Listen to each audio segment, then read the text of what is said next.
dimanapun kalian berada.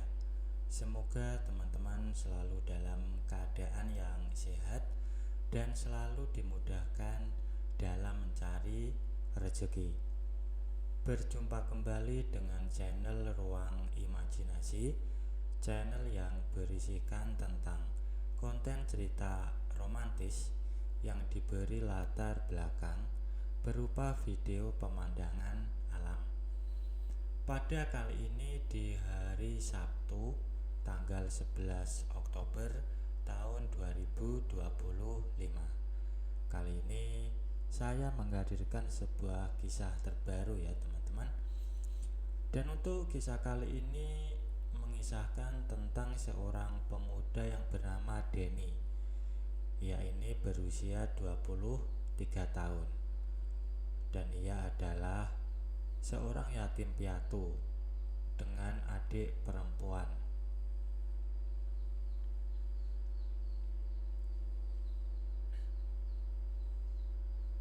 Dan adiknya ini telah menikah ya, dan ikut dengan suaminya.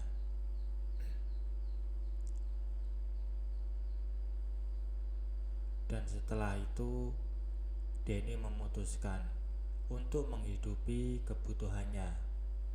Ia pun akhirnya merantau di sebuah kota. Dan ia sementara tinggal di kos temannya sambil mencari kos-kosan. Dan setelah mencari, Denny mendapatkan sebuah kos yang cukup murah dari sebuah aplikasi. Dan ia pun menghubungi nomor yang tertera bahwa ia akan melihat kosnya pada sore hari. Dan sore harinya Denny pun mendatangi kos tersebut. Ia pun mengucapkan salam. Seorang wanita berparas agak gemuk, tinggi, berpakaian gamis tanpa cadar membuka gerbang. Dan ternyata wanita itu adalah Ica, anak dari pemilik kos-kosan tersebut. Kemudian Denny pun diajak masuk untuk melihat kos-kosan.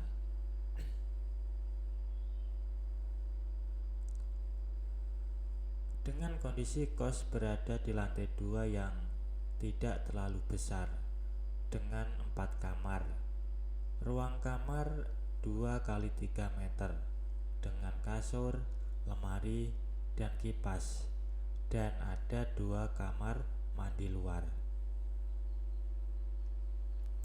Tempat jemur pakaian yang ada jadi satu untuk ibu kos dan anak-anak kos di lantai 2. Dan di lantai bawah rumah ibu kos dengan keluarganya. Ica pun sambil bercerita tentang kondisi dan peraturan kos, termasuk tidak boleh membawa teman menginap, apalagi teman wanita.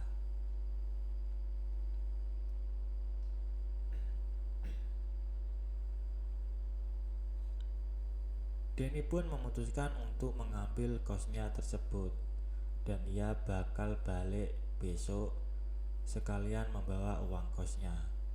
Dan sekalian ambil barang-barang yang ada di kos temannya.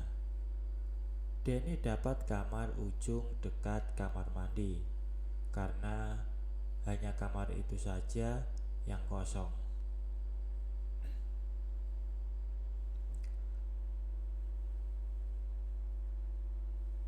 Dan setelah Ica memberikan kunci kamarnya, sambil turun tangga, Denny pun berpamitan.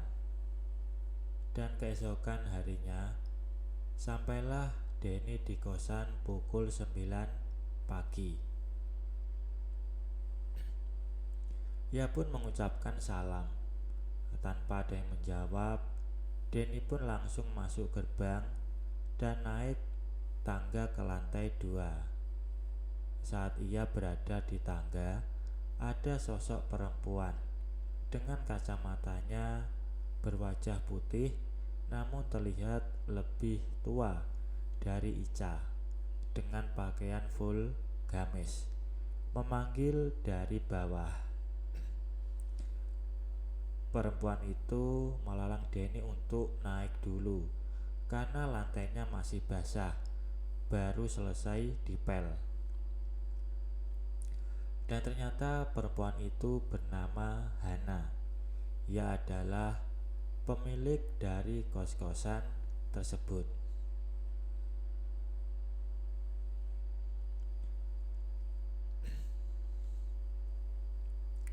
Mereka pun akhirnya mengobrol dulu di ruang tamu. Di sini Bu Hana banyak bercerita tentang kondisi keluarganya.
Sebagai anak baru, Denny pun mencoba mengakrabkan diri dengan teman kosnya. Namun apa daya, orang-orang terkadang kurang peduli dengan orang di sekitarnya, dan mereka pun memang kurang akrab satu sama lain sejak awal. 2 minggu sudah berlalu. Sudah Denny coba mendaftar belasan perusahaan, namun belum ada panggilan satupun. Ia mencoba menanyakan teman-temannya, dan sepertinya tidak ada lowongan yang buka. Semenjak Denny ngekos, ia mulai mengerti kebiasaan kos. Ternyata setiap hari teman-teman kosnya bekerja WFO. Jadi hanya dia saja yang terkadang sendirian di kos sepanjang waktu. Sampai-sampai pada hari Sabtu pun ada yang mengambil part-time. Tapi yang pasti, Denny benar-benar sendiri setiap hari Senin sampai Jumat, dari pagi hingga sore. Kebiasaan ibu kos sehari-hari Denny pun sampai hafal. Dari bangun jam 4 pagi untuk mengambil sampah di atas, dan ia akan membersihkan, nyapu, ngepel, membersihkan kamar mandi, kos-kosan setiap hari Senin, Rabu, dan Jumat. Dan di hari itu pula ibu kos mencuci pakaiannya dan dijemur di lantai 2 setelah membersihkan kos. Denny punya kebiasaan sewaktu tidur hanya menggunakan sarung. Pada suatu waktu, terkadang hari cukup panas, dan ia kadang membuka jendela kamar ketika tidur.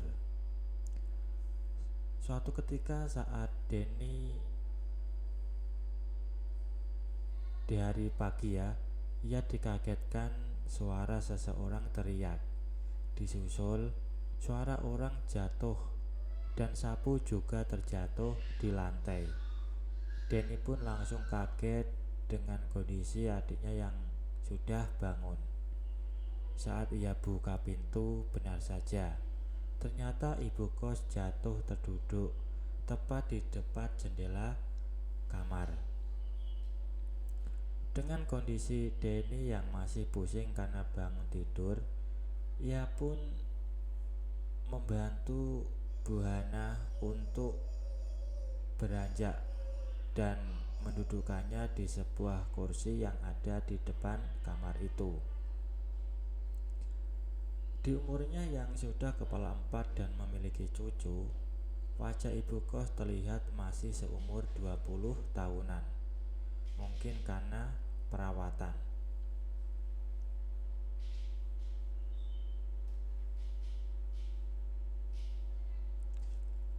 Setelah 2 minggu berlalu sejak kejadian Ibu Hana terjatuh, tiap malam Denny masih seperti biasanya, tidur dengan sarung, dengan jendela terbuka, tanpa ada pikiran apapun. Setelah 1 bulan menunggu, akhirnya Denny mendapat 2 panggilan untuk interview. Kebetulan di hari yang berbeda, Jumat dan Senin di minggu berikutnya. Pada interview yang pertama pada hari Jumat, Denny menjemur celana dan sarung yang biasa ia pakai tidur, karena memang celana dan sarung itu khusus untuk tidur saja. Ia pun berangkat untuk interview setelah Jumatan.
Baik teman-teman, mungkin cukup sampai di sini dulu untuk cuplikan cerita yang bisa saya berikan.